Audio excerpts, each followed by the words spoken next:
What up, Raf leaders? Welcome back to my channel. Today we're going to talk about building codes and constructing new buildings. If you're new to this channel, click the subscribe button and go ahead and click the notification bell so that you can see new videos whenever I post them. If you are not a new subscriber, you've always been a subscriber, make sure you have the notification bell clicked so that you can see those new videos as soon as they are posted online. A lot of people have been telling me, they aren't seeing my videos anymore, that perhaps I'm not making YouTube videos anymore, and then I remind them that I make videos regularly, I post them regularly to YouTube, and that's probably because the reason why they're not seeing these videos is because YouTube keeps changing the algorithm. That is the algorithm that shows you which videos to watch next, and if you are not able to see my videos, it's because you don't have the notification bell on. So go ahead and click the like and subscribe button, as well as notification bell if you're new to this channel or if you've been a returning viewer. Today we want to talk about building codes and building a new house. Now, if you've been following the news recently, you see that the price of real estate is going through the roof. There's also already a real estate bubble in North America, especially in the US. Price of houses have now reached past where they were in 2008, and if you want to buy a house, you're going to end up in a bidding war where you have to outbid 10 to 12 other competitors, and you'll end up paying probably 30,000-40,000 above the listed price for the house. So in a situation like this, you want to consider building your own house, right? The next best thing is to construct your own house. And these are the 8 things that you must know before you build a house. Now, I've done this research for Guyana, for Georgetown, Guyana, but I'm sure that some of it applies, or most of it applies to anywhere else in the world. So let's go. Number 1, the first thing you need to know before constructing your house or before attempting to build your own home is you need to know what the building codes are. You need to know what the zoning is. So for example, right now I'm about to build a modern home. I'll put a picture of it over here.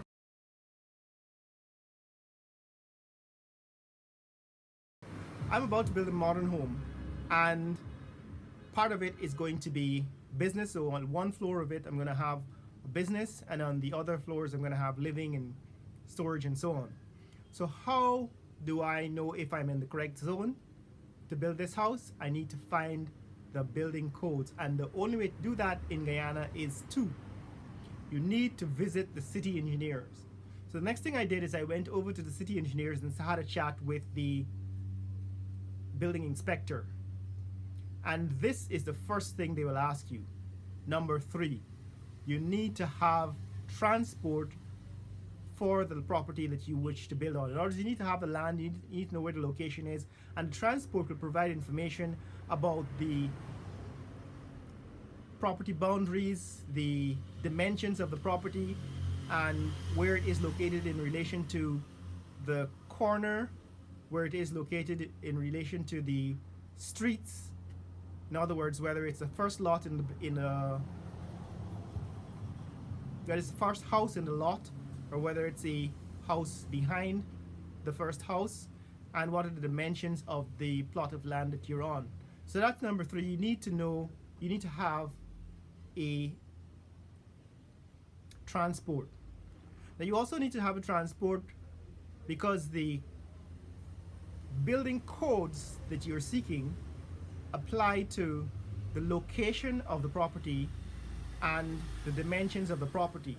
So there are no building codes in Guyana. There's no document you can go look up and say, well, these are the building codes for building construction in building new property in Guyana. What you have to present is the transport to the city engineers, and from the transport, the city engineers will tell you what the codes are for that particular location. So for example, for this property I'm constructing, I was told that the property can be constructed up to the edge of the lot in front.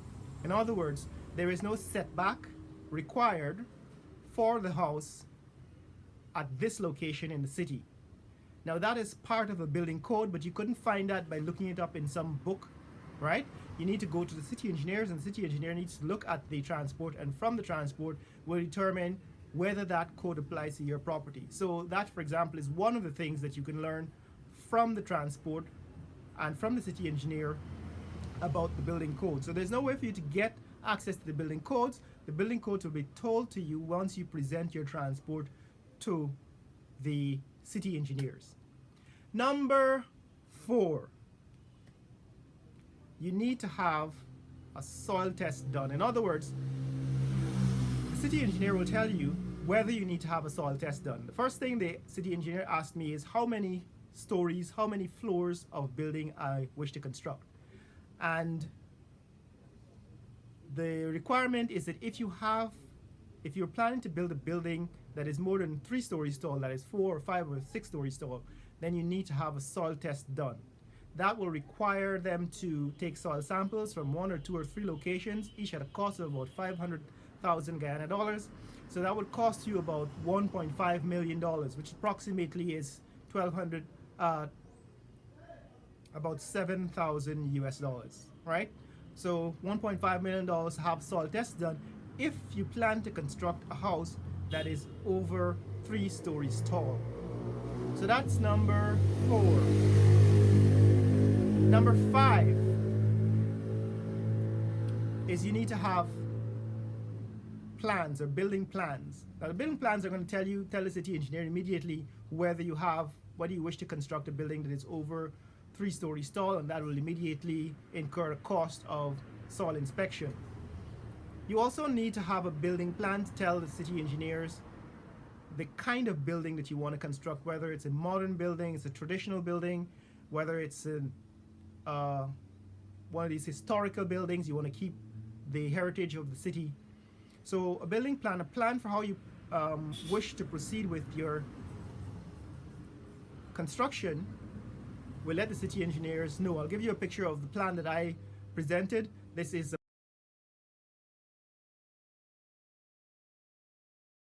a plan of simple 3-dimensional drawing that I had drawn up as a first draft to the house that I wish to construct.